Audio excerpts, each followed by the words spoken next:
ഞാനൊരു കോഴിമുട്ടത്തോടിൻ്റെ ഉള്ളിലെ ലൈറ്റ് ഞാൻ കാണിച്ചില്ലേ, ആ വീഡിയോക്ക് പകരം ഇടേണ്ട വീഡിയോ ഇതായിരുന്നു. ഇത് ഫ്ലോപ്പ് എന്ന് വെച്ചാൽ അടാറ് ഫ്ലോപ്പിടാണ്. നമ്മൾ ഷോപ്പിൽ നിന്ന് വാങ്ങുന്ന പാർട്ടി പോപ്പേഴ്സൊക്കെ ടൈമിങ് തെറ്റിയിട്ടായിരിക്കും ചിലപ്പം പൊട്ടുക, ചിലത് പൊട്ടുമില്ല, അങ്ങനെയൊക്കെ ഉണ്ട്. ഇത് പൊട്ടാത്തത് പോട്ടെ, ഇങ്ങനത്തെ സാധനങ്ങളൊക്കെ ചിലപ്പം പൊട്ടിന്ന് വരൂല. കാശ് പോക്കാനായിട്ട് വാങ്ങുന്ന സാധനങ്ങളിൽ പെട്ടതാണ് ഏറെക്കുറെ ഇതൊക്കെ. പക്ഷെ ഞാൻ ഉണ്ടാക്കിയത് വൻ തോൽവിയായിരുന്നു.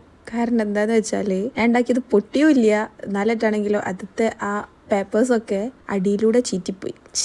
ഞാൻ സംഭവം വലിച്ചിട്ട് വിട്ടിട്ട് ഞാൻ മേലേക്കാ നോക്കിക്കുന്നത്. അപ്പം ഞാൻ നോക്കി ഇതെന്താ പേപ്പറൊന്നും മേലേക്ക് വരാത്ത. അപ്പം അതിൻ്റെ ഉള്ളിൽ കൂടി പേപ്പറും കാണുന്നില്ല. താഴേക്ക് നോക്കിയപ്പോഴല്ലേ ഈ സംഗതി കണ്ടത്. ഇത് തല കുത്തനാണ് വീണെന്നുള്ളത് ഞാൻ അറിയണ്ടേ. ലാസ്റ്റ് ഞാൻ അങ്ങനെ വിട്ടില്ല. എൻ്റെ ബുദ്ധി പോയൊരു പോക്ക് എങ്ങനെയാന്ന് വെച്ചാൽ തല കുത്തനാണല്ലോ അത് വന്നത്. അപ്പം ഞാൻ അങ്ങനെ തിരിച്ചു വെച്ചിട്ട് പിന്നെ അതിൽ കുറച്ചും കൂടി പേപ്പറൊക്കെ ഇട്ടിട്ട് പൊട്ടിച്ചു നോക്കി. ബാക്കിയൊന്നും ഞാൻ പറയുന്നില്ല, ഇതിനൊക്കെ ഞാൻ എന്ത് പറയാനാ. അപ്പോൾ പേര് പറയാൻ പറഞ്ഞ ഫ്രണ്ട്സിനോട് നാളെ പറയാമെന്നെങ്കിൽ ഇപ്പോൾ ഒരു മൂഡില്ല.